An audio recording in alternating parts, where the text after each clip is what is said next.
Yeah, he is great. Yeah. Anyway, folks, an update on a story that touched so many of our viewers. 3 years ago, we met a father who opened a car wash as a place where people with autism can find a steady job, including his own son. Now our Harry Smith heads back to find that business is booming in our Inspiring America report.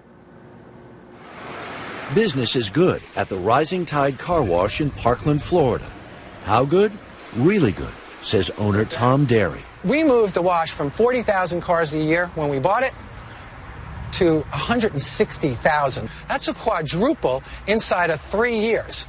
You can't do that without a great staff. A staff primarily comprised of people on the autism spectrum, including John Derry's son, Andrew. Andrew and his colleagues pay meticulous attention to detail.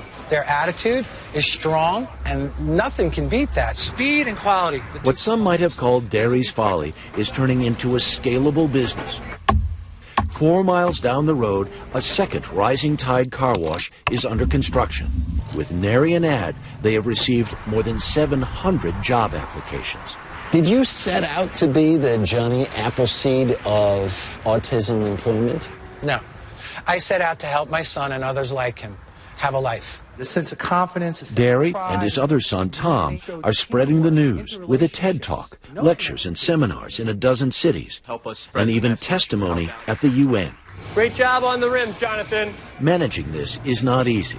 The learning curve is constant. We want to reinforce positive behavior over the course of the day. Good job, man. The rewards can't even begin to be measured. The guys at the car wash have formed a community. They even hang out together on Friday nights.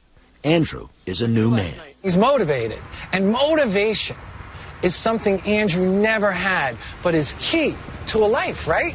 And you know what they say about a rising tide? It lifts all boats. Harry Smith is with us this morning. And Harry, this was an amazing story when you brought it to us 3 years ago. Right. What prompted you to go back? Well, we were just checking in. Yeah. Because this looked like it had so much promise. As you heard him say, they've quadrupled their business in 3 years. They're opening a second one. He's starting to raise money to do a third. They brought in the University of Miami to help them study this. They're collecting data on every single thing they do. And there are other people in other businesses that think, maybe there's a crossover here. What have you learned from what you've done in the last 3 years at the car wash that might be applicable to our business? And the thing is, there's a couple 100,000 young people every year who are diagnosed and put someplace on the autism spectrum.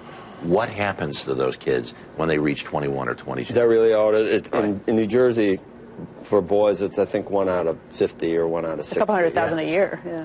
That equates to more than that, I think.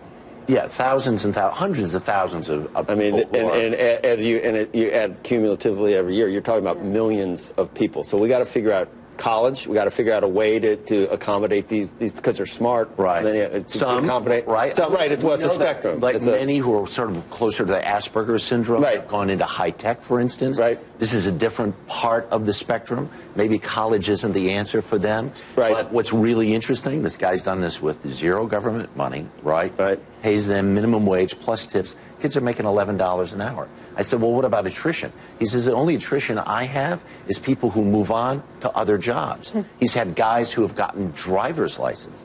He said the first time when they said we're all getting together, the guys were all getting together to go to Dave & Buster's, everybody was like, well, who's going to watch or who's going to whatever? They're becoming self-sufficient. Right. And they have a community together. Right. Which in the end of the day, for their parents, this is amazing. So it's a tough question here because you want it's nice that they're together and socializing together. Sometimes you want to mainstream kids like this, and that may or may not be the right thing. A lot of times it's better if they're with some other guys that are or gals that are similar. And then socialization is so important. And so the other part of this though is there's a standard there. You're going to come there. You're going to have to be able to do this work, right? Yeah. There's very little wiggle room in their process. But they're very intentional. That was the thing that, as we spent the day with them a couple of weeks ago, over and over again, this is not a thing, I'm going to start a business and I'm going to hire these people on the spectrum. Well, if you're going to do this, you've got to really have in your mind it covers, I've got to figure out how to accommodate. But it covers the whole range. They're nonverbal individuals, but low functioning is all the way up to... For instance, is not a guy who's going to typically come up to you and say, "How are you?" Right. But his abilities have increased over the time that he's worked. We want everyone to maximize their potential, and we got to work on it because the numbers are going to be huge. Big. Yeah. That's a good story. Harry, thank you so much. It's great to see you. Come back soon. All right, coming up, Chinese premier.